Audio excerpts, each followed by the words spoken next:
Hello, this is Adrian Gollifer from AGHE Regulatory Solutions with this week's Reg Watch, and it concerns two matters.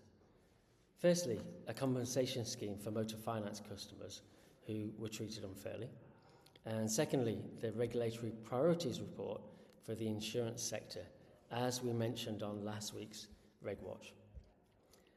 First of all, the compensation scheme for motor finance customers. The FCA has issued a statement confirming that if a motor finance compensation scheme is introduced following the ongoing Commission investigation, firms will be given an implementation period before compensation payments begin.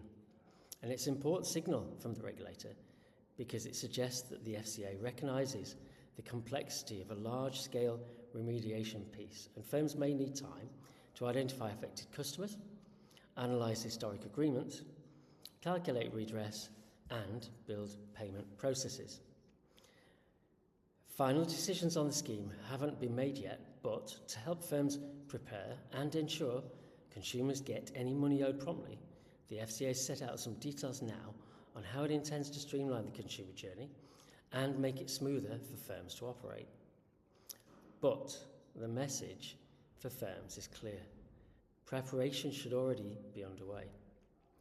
Where historic commission models are involved, firms will need to understand their exposure, locate the relevant data, and consider how customer communications would be managed if a redress scheme is confirmed by the regulator.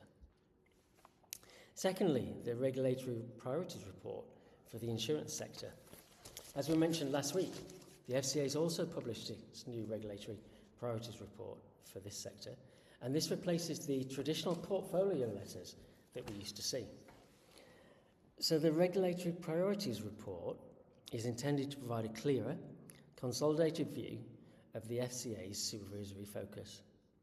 And for insurance firms, the priorities include improving consumer understanding, claims handling and service quality, reinforcing the regulator's continued emphasis on consumer duty outcomes. So the direction of travel remains consistent: greater scrutiny of customer outcomes, stronger governance expectations, and increased accountability for senior management. As always, firms should ensure they understand where regulatory attention is moving next, and that's contained within the Regulatory Priorities Report. We'll have more on this in future regulatory briefings.